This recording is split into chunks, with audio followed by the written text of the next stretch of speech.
ব্যাপক উৎসাহ আর উদ্দীপনার মধ্য দিয়ে সাভারের আশুলিয়ায় শেষ হলো শহীদ রাষ্ট্রপতি জিয়াউর রহমান স্মৃতি ফুটবল টুর্নামেন্টের ফাইনাল খেলা। শুক্রবার বিকালে আশুলিয়ার মাদার টেক স্কুল মাঠে এ ফুটবল টুর্নামেন্টের ফাইনাল খেলা অনুষ্ঠিত হয়। খেলায় ঘুঘুদিয়া একাদশকে 1-0 গোলে হারিয়ে চ্যাম্পিয়ন হওয়ার গৌরব অর্জন করেন ইসলামনগর একাদশ। খেলা শেষে বিজয়ী ও রানার আপ দলকে পুরস্কার তুলে দেন বিএনপির কেন্দ্রীয় কমিটির সহকারী পরিবার কল্যাণ বিষয়ক সম্পাদক ডাক্তার দেওয়ান মোহাম্মদ সালাউদ্দিন বাবু। পাথালিয়া ইউনিয়নের 7 নম্বর ওয়ার্ড যুব সমাজ এই ফুটবল টুর্নামেন্টের আয়োজন করেন। খেলার মাঠে হাজার হাজার দর্শক উপস্থিত ছিলেন।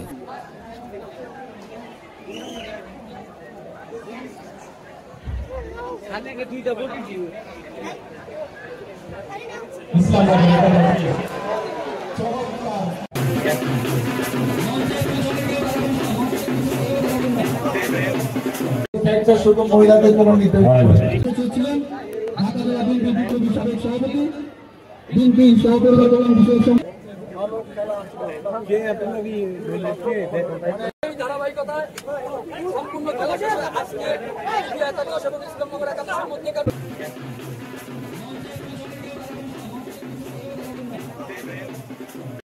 শুধু মহিলাদের জন্য নিতে